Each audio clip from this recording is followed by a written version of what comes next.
N10. I'm going to continue actually where I was, but I'm not going to do much. I'm just going to brainstorm, and you are welcome to come with some ideas. We have right now a workflow that works, right? That where you can upload an IFC model and get an IDS report. Now this is nice, but yeah, what is so cool about this, right? Let's do more things. I'm seeing more opportunities here. And what do I mean? Let's see. So this is, what else could we do? Okay, here are some ideas that come to my mind. By the way, if you're here, don't forget to say hi. Say hello in the chat. Leave me a comment if you are on LinkedIn, or if you are on YouTube, the same thing. Yeah, just leave me a comment, and I'd love to hear your ideas as well, okay? If you're on LinkedIn, you could repost this if you want, so that your friends could also see it. But it's fine also if you don't do it. But yeah, maybe it could help some other people as well. So again, what I'm doing, we have a workflow where we upload a model and we run an IDS and we see the report. Cool. Now, the next things that I would like to do, by the way, I'm still using the local version of this thing, so I don't want to go through this and see how can I do that when I get an email, because let's be honest, actually the email, no, but we should still, like, it should still be very useful to run an IDS when we get a new model uploaded to a specific folder. That's still a usable case, even if it's a CDE, right? That's where usually we get this. So not on a model, not on an email, sorry, but yeah. So that's still a valid thing, which I'm going to add later. So let's see here.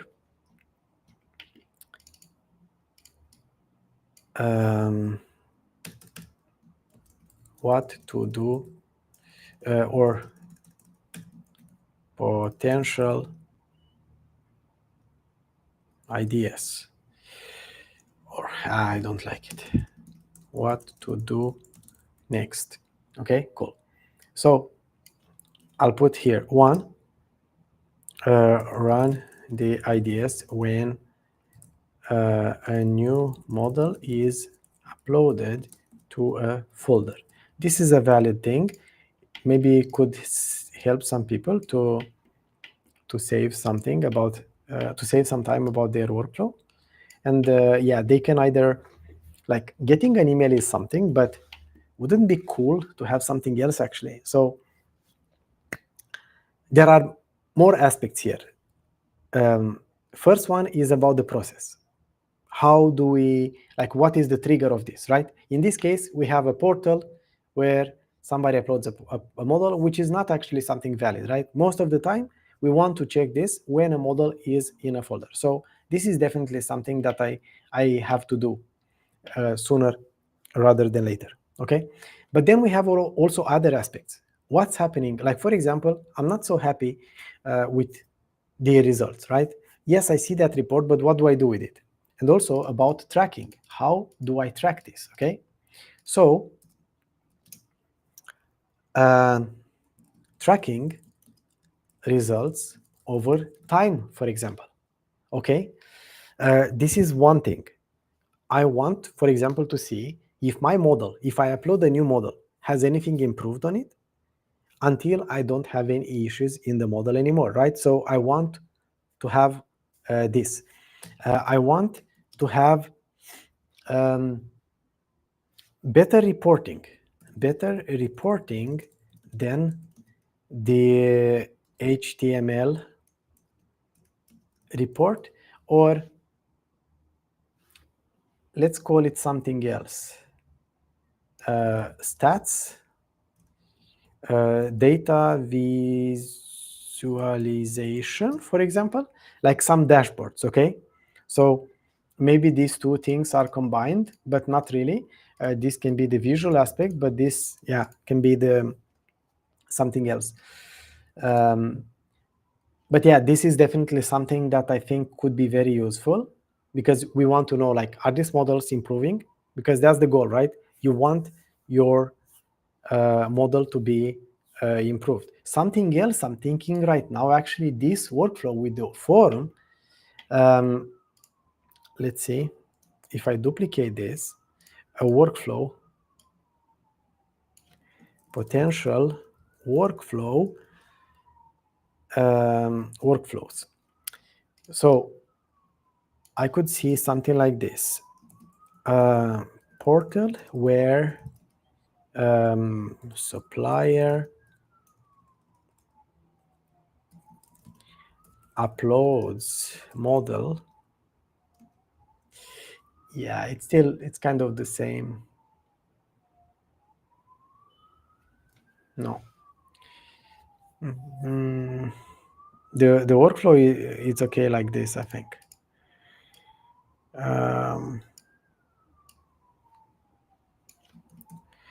Workflow description, let's call it.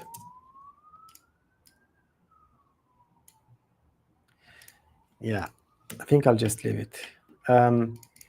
Stats, something else, something about communication, right? We want to do something with the with that report. It would be ideal if we could use and involve BCF in this. Create BCF issues and send them, assign them to stakeholders. Yeah, I think you get the idea. What to do next? I think, yeah, but it's about communication, right? BCF communication, notify users on issues, missing data, for example. Okay, this is more, let's say, how to call this, short term or easier. What should I do here? Because these are things that can be automated. Okay.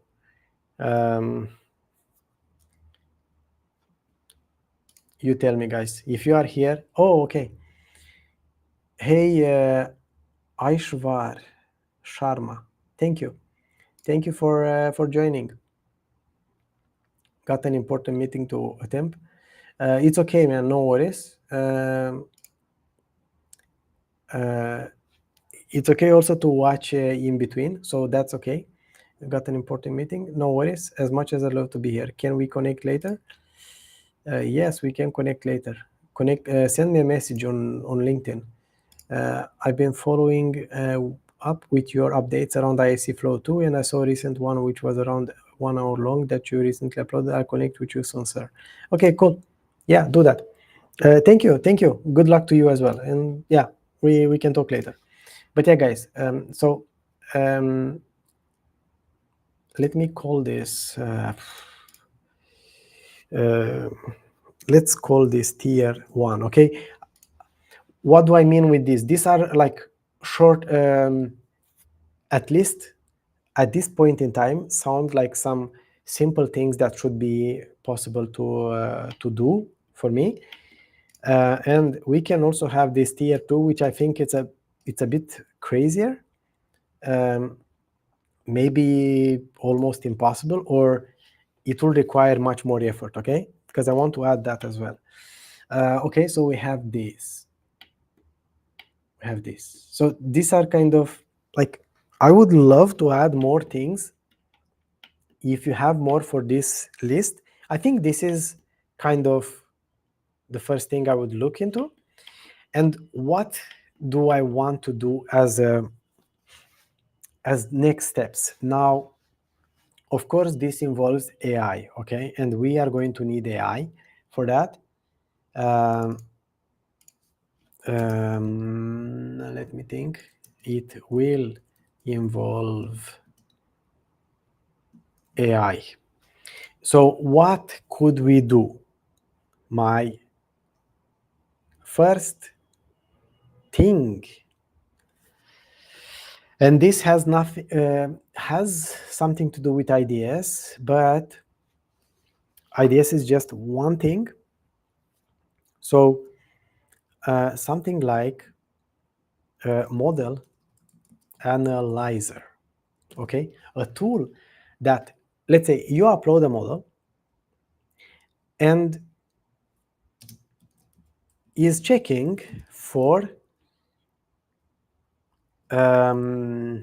best practice requirements. What do I have in mind here? And then in the step number 2, it does also creates and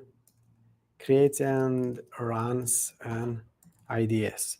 By the way, actually AI can be involved in these ones as well. In the reporting ones, could be, yeah, we could involve AI for visualization, for example. I got to think more, but these are simpler and more straightforward. Here, we have to establish some rules that AI will check for and will report if our model meets or not. Then creates and run an IDS based on the model itself. Okay, that's one thing. There is another thing that, but I think that should be separate. Convert a document, a requirements document,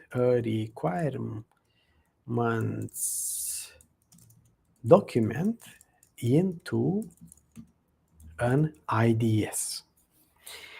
This is going to be not so easy, I know, but I also know that I don't know what impossible means. The impossible word doesn't exist in my vocabulary, so I always like tough challenges.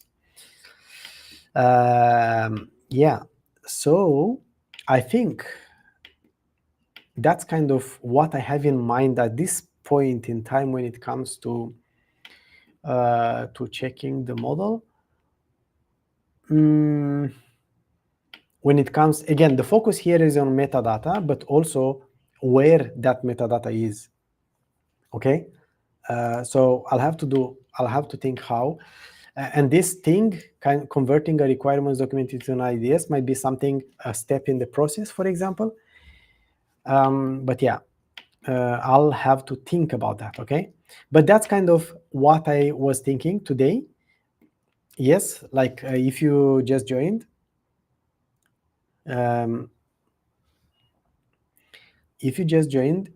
just so you know why I'm just talking to myself, that's the goal here. The goal was to define next steps, what else to do here. I'm not sure exactly what I will continue with, but these are the first ideas that come to my mind. And I think if I manage to do this, it's going to help many, many, many people. Don't forget, everything here I'm using, it's free. There are free tools, free open source tools, okay? So you can use that as well. And of course, if you want to get help and you want to get done IFC work, you get to join to the BeamVoice Academy. You can do that going by beamvoice.com and clicking on joining BeamVoice Academy. You get here, and here you can learn more about this. Let me stop sharing because I'm not sharing the right thing. So let me share the entire screen. So now you should be able to see it. Like I said, go to beamvoice.com, press on join BeamVoice Academy, you get here, and you get to go through a lot of courses, guys, like in 1 month or 2 months, whatever you want, but you can cancel after 1 month. Even if you need only one course, you can take a course, do it. But if you want to go through more things, maybe you'll need 2 to 3 months or something like that, you can do that. If you want to save 40%, you can also go for the yearly plan, which 40%, a lot, and get access for 1 year to all these things here. Is going to be nuts. I promise you, you're going to learn a lot and you're going to save a lot of time on your project. You're going to be more effective and you're going to open up a lot of opportunities for your career. So keep that in mind. There is also a community here. I also have another more advanced training with more support, and that's called the Beam Voice Mastermind. If you're interested in that, you have to contact me and ask me. But yeah, everything what I'm going to do here is going to be available in the Beam Voice Mastermind as well. All the templates that I'm creating here, I'm going to share with all those members. So if you're interested to learn more about this, I promise you, this is going to become something very, very interesting stuff. This is just the start. We're barely just scratching the surface. I'm just learning how these tools are working, okay? But I have some crazy ideas that are going to save you tons of hours in your workflows. So with that being said, thank you very much for joining me. I really appreciate you for taking the time to have a look at me talking to myself and thinking, watching me how I do brainstorming alone. And yeah, don't forget, like, I would love to hear your ideas. Leave me comments on YouTube and tell me which workflows, what other aspects would you like me to do around this. But the focus for now, it's around ideas. I'm not going to do anything else. This is 100% focus, okay? I'm not focusing on anything else, just validation and that kind of stuff, okay? Cool. Thank you very much, guys. See you around. Have a good one. Bye.